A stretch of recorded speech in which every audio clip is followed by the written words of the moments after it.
ಅವತ್ತು ಬಂದು ಪುಣ್ಯಾತ್ಮ ಆವತ್ತು ಆ ವೇಷ ಇವತ್ತು ಈ ವೇಷ. ಅವತ್ತು ನೋಡ್ಬೇಕಿತ್ತು ನನ್ನ ವೇಷ. ಇದೆಲ್ಲ ಎಂತದ? ಇದು ಬಲಿ ಬಾಹುಬಲಿ ಅಂತಿದ್ದೆ. ಯಾವ ಬಲಿ ಇಲ್ಲ. ಇದೆಲ್ಲ ಎಂತದ? ಉದ್ಯೋಗ ಬಿಟ್ಟೆ ಬೇರೆ ಉದ್ಯೋಗ.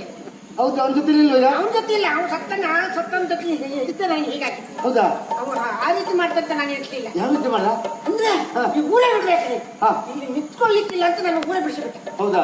ಅವನು ಅಲ್ಲಿ ಮತ್ತೊಂದು ಕಡೆ ಉದ್ಯೋಗ ಉಂಟು. ಅಲ್ಲ, ಅಮ್ಮ ಏನೋ ಊರು ಬಿಡಿಸಬಹುದು, ನಿನ್ನ ಜೀವನಕ್ಕೂ ದಾರಿ ಬೇಕು. ದಾರಿ ಬೇಕಲ್ಲ, ಏನ್ ಮಾಡಿದೆ? ದಾರಿ ಹುಡ್ಕೊಂಡೆ.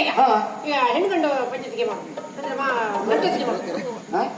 ನಂಟಸಿಗೆ ದಲ್ಲಾಳಿ ದಲ್ಲಾಳಿ ಅದ್ರಲ್ಲಿ ಕೆಲಸ ಒಳ್ಳೆ ಕೆಲಸವೇ. ಆ ಕಡೆಯಿಂದ ಸಿಗ್ತದೆ, ಈ ಕಡೆಯಿಂದ ತಗೊಳ್ಬಹುದು. ಹೆಚ್ಚು ಕಡಿಮೆ ಅಂದ್ರೆ ಹೆಚ್ಚು ಕಡಿಮೆ ಆದ್ರೆ ಆ ಕಡೆಯಿಂದ ಬೀಳ್ತದೆ, ಈ ಕಡೆಯಿಂದ ಬೀಳ್ತದೆ. ಹೆಚ್ಚು ಕಡಿಮೆ ಆದ್ರೆ ಹೆಣ್ಣಿನ ಕಡೆಯಿಂದ ಬೀಳುತ್ತೆ, ಗಂಡಿನ ಕಡೆಯಿಂದ ಬೀಳುತ್ತೆ. ದಾರಿ ಒಳ್ಳೇದು. ಮತ್ತೆ ತಲೆ ವಿಷಯ ತಲೆ ವಿಷಯ ಅಂತ ಹೇಳಿದ್ರೆ